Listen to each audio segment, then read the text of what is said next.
kabarnya Bu Aziza? Alhamdulillah baik. Sibuk nggak ya Bu ini? Nggak sibuk ini. Ada apa kok tumben ke sini? Iya, ini Bu Aziza. Kebetulan saya itu mendapat tugas di demonstrasi kontekstual itu untuk mewawancarai 2-3 kepala sekolah. Salah satunya yaitu kepala sekolah di mana saya bertugas. Ya. Wawancara kita kali ini Bu Aziza berkaitan dengan proses pengambilan keputusan berbasis nilai kebajikan.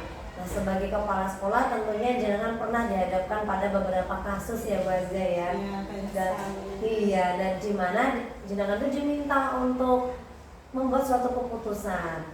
Nah, di antara kasus-kasus tersebut tentunya pasti ada yang sulit sekali ketika jenengan mau memutuskan keputusannya itu apakah ini sudah sesuai atau belum, seperti itu ya Bu Aziza ya. Nah, selama ini menurut pengalaman Bu Aziza, bagaimana Anda itu dapat mengidentifikasi kasus-kasus yang dihadapi itu termasuk dilema etika ataupun rujukan moral? Selama ini untuk mengidentifikasi kasus-kasus yang terjadi, apakah itu termasuk dilema etika atau moral? Menurut pengalaman saya ya Bu, itu dengan cara menganalisis fakta-fakta yang terjadi. Jika dalam kasusnya itu benar sama benar, itu berarti termasuk dilema etika. Namun jika benar lawan salah, itu termasuk dilema moral, rujukan moral maksudnya. Berarti dengan menganalisis fakta-fakta di lapangan, begitu ya Bu Aziza? Oke, selama ini Bu Aziza itu menjalankan pengambilan keputusan di sekolah itu terutama nih ya Bu, kasus-kasus di mana ada dua kepentingan yang sama-sama benar atau sama-sama mengandung nilai kebajikan. Dalam mengambil suatu keputusan di sekolah, jika ada kepentingan misalnya ya Bu, jika sama-sama benar, maka saya akan putuskan berdasarkan peraturan yang ada. Namun, jika saya ini merasa kesulitan gitu, jadi saya itu mengajak teman-teman, rekan-rekan untuk bermusyawarah dengan mempertimbangkan beberapa hal, yaitu seperti misalnya ya Bu, dari segi kemanusiaan atau dari segi kekeluargaan seperti itu. Jadi di dalam mengambil keputusan jangan mengutamakan yang pertama adalah peraturan ya. Iya, di situ nanti terus bermusyawarah kemudian melihat dari segi yang lain yaitu segi kekeluargaan dan kemanusiaan.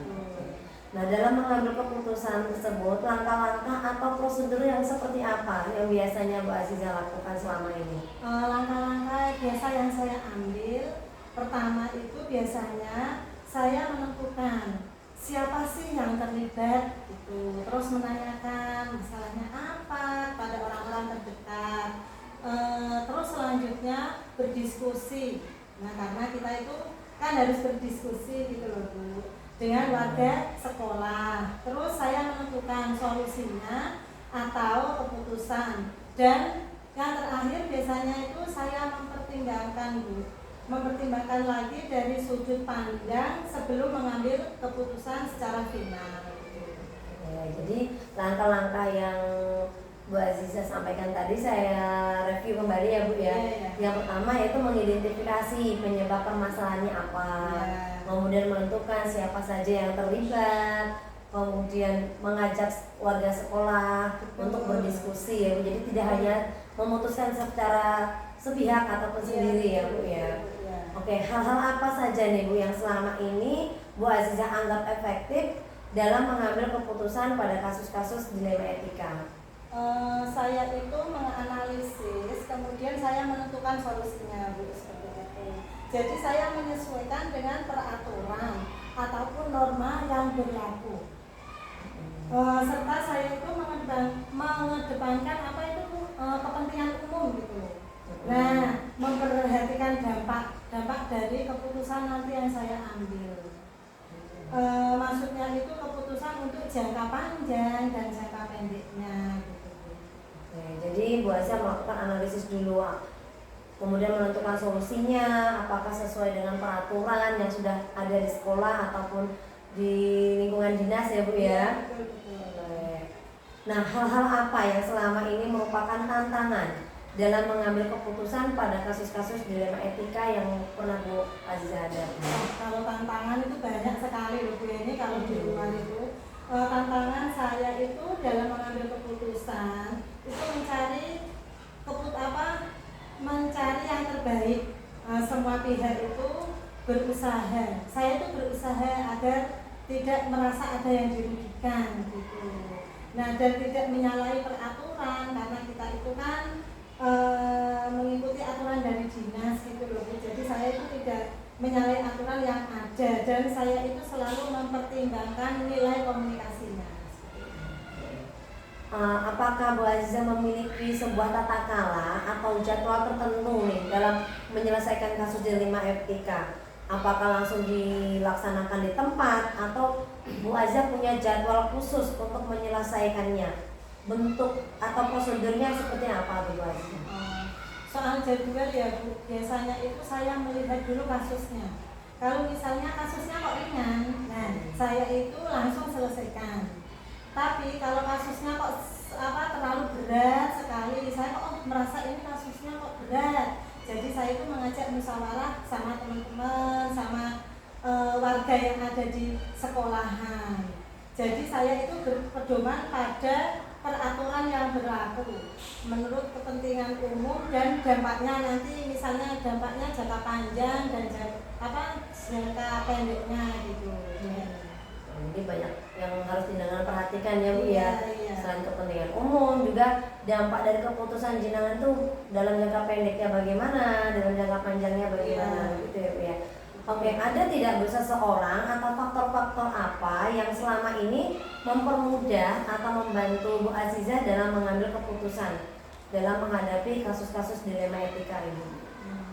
Sebenarnya banyak Bu yang sering membantu saya dalam mengambil keputusan ini, yaitu misalnya guru-guru di sini itu kan banyak, dia selalu membantu saya, terus sama rekan-rekan yang lainnya itu selalu terlibat.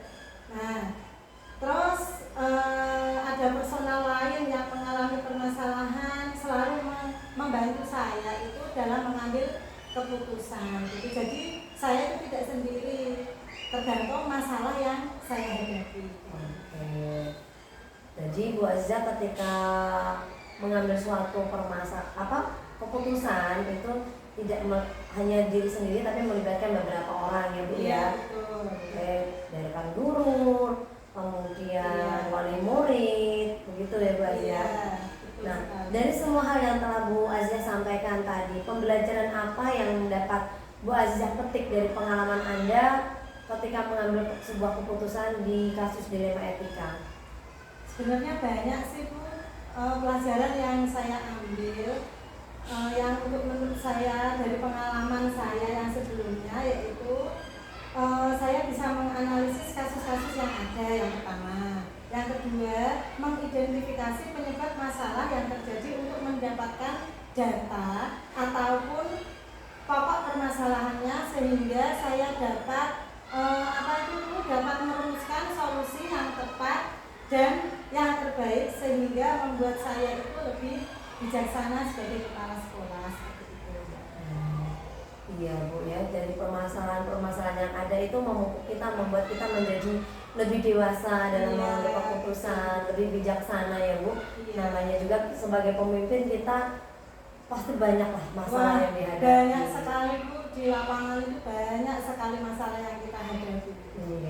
Terima kasih Bu Aziza untuk waktunya siang hari ini. Iya, sama-sama Bu. Ini sebagai wawasan saya juga bagaimana menjadi seorang kepala sekolah, bagaimana seorang kepala sekolah itu mengambil sebuah keputusan agar bisa diterima semua pihak, tidak merugikan salah satu pihak, dan bagaimana keputusan yang kita ambil itu tidak bertabrakan dengan peraturan yang ada.